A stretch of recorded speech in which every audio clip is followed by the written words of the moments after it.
इससे पहले हम ले गए थे 10 महिलाओं को, और समस्या रामपुर की समस्या काशी विद्यापीठ का एक गांव है जो रामपुर है, और वहाँ से सीधे एकदम जैसे नॉर्मली बस के कोटेदार से बात किए और बोले कि ऐसा है कि राशन आप कार्ड ले रहे हैं तो कम से कम पैसा जो 10-5 रुपया है वो दे देना चाहिए। हमारे सामने उस तरह से फोन से बात कर रहे थे, तो फिर किसके पास जाएंगे वो लोग जो दे? आप जाइए जिला कोई अधिकारी के पास, तो आपकी समस्या सुनेंगे और राशन पैसे जो भी राशन कार्ड लेके जाते हैं राशन लेने के लिए, उनको हर बार जो तौल होता है 10 किलो या 20 किलो या 15 किलो का, हर तौल में किलो राशन एक करके काटा जाता है कि ऊपर से हम लोगों को व्यवस्था मैनेज करना है, देना है, ये करना है, वो करना है। इसलिए मान के चलिए अगर हम 35 किलो राशन लेते हैं तो हमको 33 किलो राशन भी उपलब्ध हो पा रहा है। ये बड़ी समस्या है हर जगह, लगभग 10 से 15 गांव में, क्योंकि हम लोग घूमते रहते हैं, बात करते रहते हैं, समुदाय में जाते हैं, और ये समुदाय की समस्या बहुत बड़ी है। और एक सिर्फ इसलिए कहा जा रहा है, अभी एक दहली बताई थी, घाटमपुर भी उसी व्यवस्था में आ रहा है कि हर तौल के पीछे उनका 1 किलो राशन कटना तय है।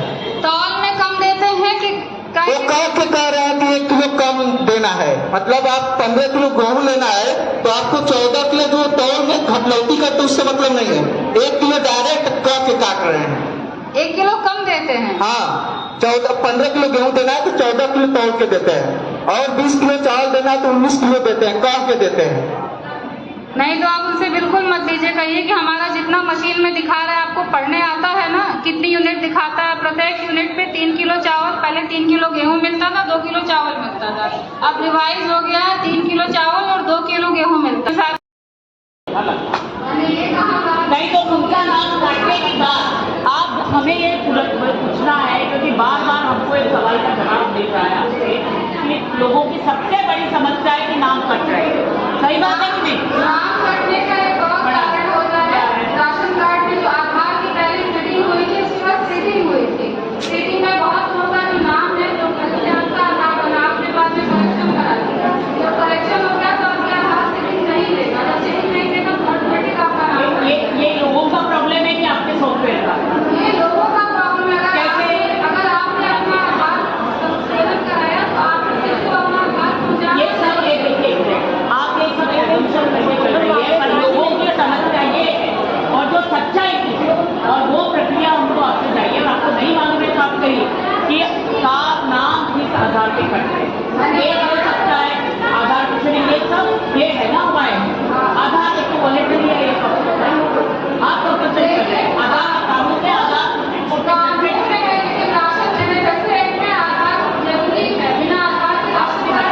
कानून में नहीं लिखा, तो हम तो कानून की बात करेंगे कि आपकी बात करेंगे?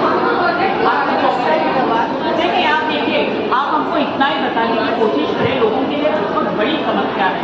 हर देश का ये कानून बना कि हर कोई आदमी पूरा मिल सके, और हम उसको एक प्रकार से वो विकलांग परिवार का कार्ड नहीं बना, ये कैसे हो सकता है कि हमको खुद को, हम सभी लोग बैठे, हमको शर्म आ रही है, हमारी आंखें झूठ रही है, ये हमारी गलती है। एक बुरी औरत का कार्ड के बाद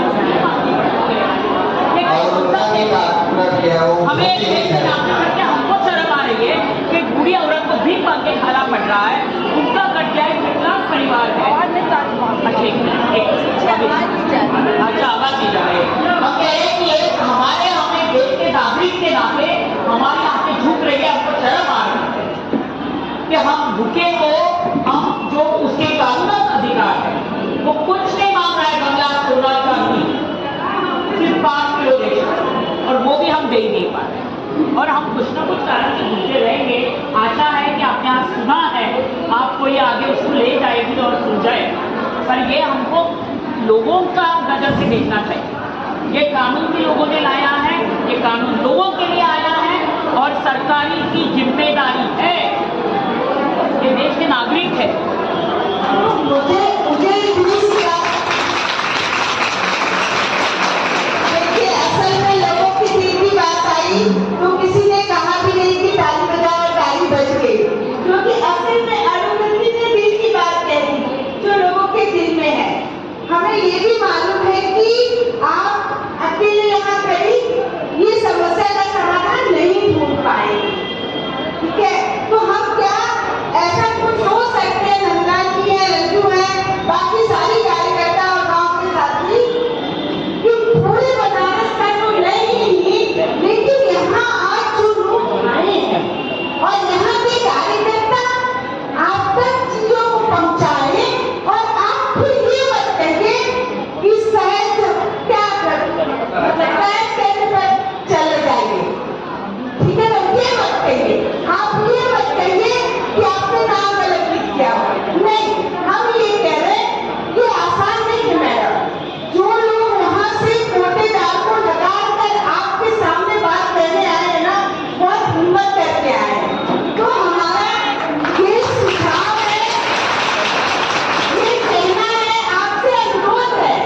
ठीक है, अगर जौनपुर के रहने वाले तो कार्यकर्ता जौनपुर वालों के साथ ही काम करें, क्योंकि जन सुनवाई में अगर पहुंचे हैं तो समाधान भी जरूर ढूंढे, जरूर निकालें उसका। ठीक है, तो इनके यहाँ वो बार बार आ रहा है कि अब पैसा मिलेगा।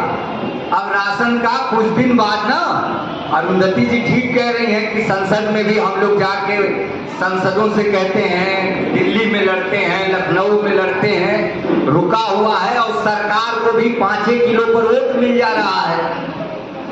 सरकार के एक मंत्री अभी गए थे, जब दुनिया भर के मंत्रियों की बैठक हुई थी ब्यूनस आयर्स में, अर्जेंटीना देश में, तो वहां जाके वो जैसे तू लोग यहाँ गिरा थे ना, वैसा जाके वो हाथ को जोड़त रहे अपने दुनिया के जो नेता हैं उनसे, मालिक कि साहब हमन के चुनाव लड़े के हो, आई रसनवा वाला कमवा बंद कर दिया जाए ना, पैसा देवे लेगा लग जाए तो हमन वोट नहीं मिली, चुनाव हार गए। तो वो 2 साल खातिर मांग के आई ना वहाँ टाइम 2018 में गई ना सुरेश प्रभु ब्यूनस आयर्स में कि हम जरूर खत्म करब। तो आगे जब जीत गए तो कानून किसानन के बनावे लगना। अब किसान तनी मजबूत है, जेकर पेट वोट भरेला वो लड़े के भी जाने लगे, तो किसान लोग जाके दिल्ली घेर लिए ना। यही से मामला फसल हुआ। तू लोगों के लगी कि हमारे तो कौन खेती रहे कि किसान खातिर लड़े जाए, लगी ना खेत ना है तो कबू खेती खातिर का है किसान जेकर गांव में बड़का लोगन का खेत हो नहीं, तू न लड़बू तो तुम्हारी रसन में ले लेना। ये जो 5 किलो मिलत है ना, ये न खरीदिया आने तोके दिया। तो ये सब बात के भी समझन जरूरी हो। एकरे बदे आखिरी लड़ाई हो कि अगर ये बात के लागू करे वाली सरकार न बनी तो सगरी लड़ाई बेकार हो।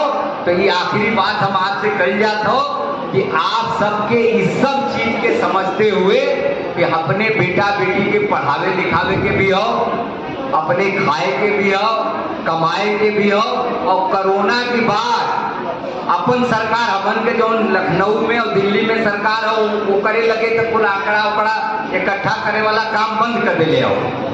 ओकर एक मतलब आंकड़ा हो कि यहाँ भी आयल हो ना, कि यहाँ भी बनल हो। आज हो सके कि आज अब यानी मोदी जी जहाँ वो कहाँ उज्जैन में जहाँ महाकाल का उठू बनत हो, बाकी काम से मतलब ना। लेकिन दुनिया का भी संस्था है, अभी विश्व की एक संस्था ने आंकड़ा दिया है अपनी रिपोर्ट में, पिछले 2 सालों में दुनिया में 7 करोड़ लोग भूखमरी के शिकार हैं, उसमें भारत नंबर 1 पर है।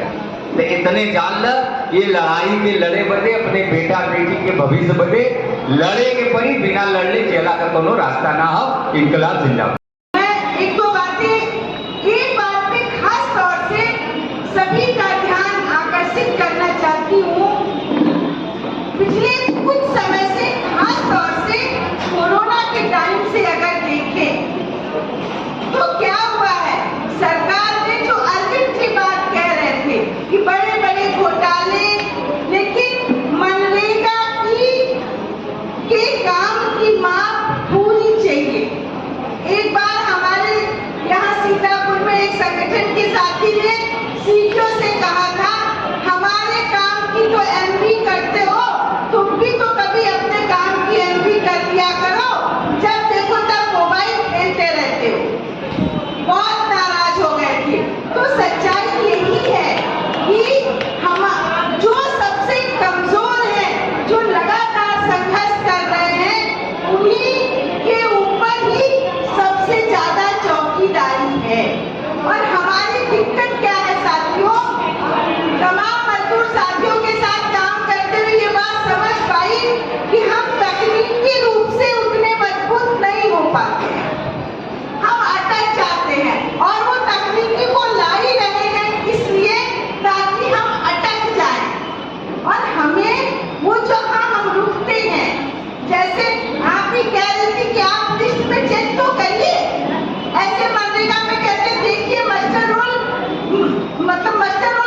मालूम है, मुझे भी भूख लगी है और बारिश भी बाहर हो रही है। मैं खाली एक कहानी बता के खत्म करूंगी और वो सभी के लिए है। और हम उसमें आपसे बताइए कि सबसे मूर्ख तो वही है। तो एक राजा था, राजा रानी की कहानियां सुने हो ना, हमारे पास भी है बहुत राजा। पर एक जमाने की बात है, एक राजा था तो उसके दरबार में प्रजा त्राई होके आई और प्रजा ने कहा कि महाराज वो जो पूरी सब्जी वाला जो सबसे बड़ा व्यापारी है वो अब तक 5 रुपए में बेच रहा था, 10 रुपए में बेच रहा था, उसने भाव बढ़ा के देखिए परसों से 12 कर दिया। तो ये कहा था पहले आप व्यापारी को पकड़िए और वापस 10 रुपया कर दीजिए। तो बोले कि देखिए हम कैसे खाएंगे, 12 रुपए महंगा, हर 2 रुपया वो कमा रहा है हर चीज के ऊपर, तो आप पकड़िए। राजा ने कहा ठीक है मैं पकड़ता हूँ, उसको पकड़ के लाता हूँ और उसको डांटता हूँ, आप अभी घर जाइए। फिर राजा के सैनिक गए और व्यापारी को पकड़ के लेके आ गए। राजा ने व्यापारी को पूछा कि तुमने क्या किया? बोले साहब इतना महंगा हो गया, आटा महंगा हो गया, तेल महंगा हो गया कि नहीं? तो सब महंगा हो गया, 10 रुपए में पूरी नहीं बनती, मेरा कोई फायदा नहीं होता, इसलिए मैंने ज्यादा नहीं बढ़ाया, मैंने सिर्फ 12 रुपया बढ़ा दिया। तो राजा ने कहा तुमने गड़बड़ काम कर दिया, तुम्हें चाहिए ना फायदा तो तुम मेरी बात सुनो, तुम वापस जाओ और भाव कर लो 25 रुपया। उसने कहा राजा साहब ये तुमसे मार डालेंगे, 12 किया तो मेरे यहाँ पे आवाज हो रही है और आप कह रहे 25 रुपया कर दो। उसने कहा जाओ पर 25 रुपया करो, मैं कह रहा हूँ वो करो। व्यापारी गया दुकान पे, उसने बोर्ड लिया, लिखा दिया कल से पूरी 12 नहीं 25 रुपए में मिलेगी। जनता तो और चाहकर हो गई, बोली अरे ये तो क्या हो, तो बड़ा अन्याय हो गया। तो पूरी जनता वापस राजा के पास दौड़ के गई, बोली ये तो बहुत अन्याय हो गया, हम तो आपके पास आ रहे थे 2 रुपया कम करवाने, अब उसने तो देखिए 15 रुपया बढ़ा दिया। राजा ने कहा अच्छा रुकिए मैं पकड़वा के उसको बुलाता हूँ। राजा ने वापस उसको पकड़वा के बुलाया। फिर प्रजा ने कहा साहब राजा जी न्याय करिए। तो राजा ने न्याय किया। राजा ने क्या न्याय किया? उसने कहा चलो तुम्हारी रहने दो, तुम्हारी रहने दो, आज से पूरी का भाव 15 रुपए। सबने ताली बजाई। प्रजा ने भी कहा ये सब ठीक है साहब, 25 रुपया बढ़ गया था, राजा ने न्याय कर दिया, 15 रुपया दिलाया और व्यापारी भी खुश, 12 के बदले 5 रुपया का फायदा हुआ। उल्लू कौन बना? वही हम बैठे हैं सब उनके बच्चे। ये बात है तो ये पकड़ने चले जब हम कहते हैं कि हमको किसी भी सरकार ने, वो मोदी हो कि गांधी हो कि और हमारे महाराज, कोई भी सरकार ने हमको अनाज नहीं दिया। जो हमको अनाज मिल रहा है वो हमारा हक है, वो हमारे खेतों से जाता है, हमारे नदियों से जाता है, वो हमारा। की बातें जो आ चुके हैं फिर से दोहराऊंगी। पहली बात कि मतलब आप सबकी कहानियां सुनी, उसका यहाँ पे आज कोई समाधान नहीं है, ये एक प्रोसेस है जिससे हम सबको गुजरना है। और यही बात मैं कहना चाहती हूँ कि हम लोग, जो ऋचा दीदी ने भी कहा कि हम लोग अपने आप को याद दिलाते रहें कि ये सारी चीजें जो मिली हैं ये हमारे अधिकार है, ये किसी एक सरकार ने नहीं दिया है, किसी एक अफसर ने नहीं दिया है, किसी एक नेता मंत्री प्रधानमंत्री का देन नहीं है, ये अधिकार है और ये अधिकार अपने से नहीं आए। हम जैसे आप जैसे बहुत लोग बहुत साल लड़ के एक चीज को जीते हैं। नरेगा कानून के लिए पूरे देश में 4-5 साल आंदोलन चला, तब नरेगा कानून आया। खाद्य सुरक्षा कानून के लिए पूरे देश में चला, तब खाद्य सुरक्षा कानून आया। कोई भी चीज अपने से नहीं आया, लोगों ने लड़ा, लोग अपने अधिकार के लिए लड़े तभी आया। और ये इसीलिए ये हमारा अधिकार है। और जो पैसे इसमें लगते हैं वो किसी के बाप के नहीं है, हमारे भी पैसे जो हम खरीदते हैं, हर चीज पर हम टैक्स भरते हैं, हमारे पैसों से। हमारे लिए हमारे संविधान में जो लिखा गया है कि इस देश में समानता होगी, इस देश में न्याय होगी, इसी से ये आया है कि ये सारे अधिकार हमें मिले। तो ये कानून पहले तो हमारी जीत है और इसको हम याद रखें। और अगर जमीन पर ये ठीक से नहीं चल रहे हैं तो ये कैसे इसको ठीक करें, इस पर भी हमें ही सोचना पड़ेगा। कोई करेगा नहीं अपने से, तो इसमें बहुत लोग हमारे साथ भी देंगे। हम उम्मीद करते हैं जैसे नम्रता जी यहाँ पे हैं, इस तरह के बहुत सारे लोग हैं जो सरकार में हैं पर हमारे साथ दिए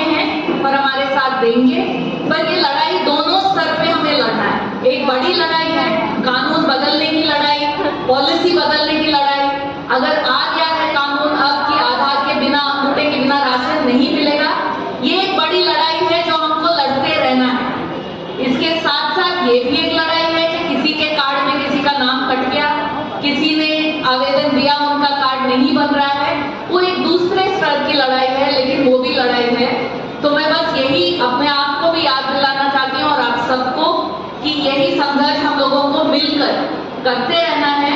ये मुश्किल है, समय भी मुश्किल है, नौकरियां नहीं मिल रही हैं, दाम बढ़ रहे हैं, तो लोगों को और भी बहुत ज्यादा मुश्किल लग रहा है। लेकिन हम सबके अनुभव यही बताती है कि हम लोग चुप रहेंगे तो कुछ नहीं होगा। हम ये सारे सवाल उठाते रहेंगे तो धीरे धीरे धीरे कुछ बदलाव आएगी, और उसी उम्मीद में हम सबको साथ में काम करना है। आप सबको धन्यवाद कि आप इस बारिश में अपने काम से समय निकाल कर आप लोग आए, हम लोगों के साथ आप अपने ये सारे कहानियां बांटे। हम लोग सब मिलकर और भी सोचेंगे कि इसको किस तरह से आगे ले जाए।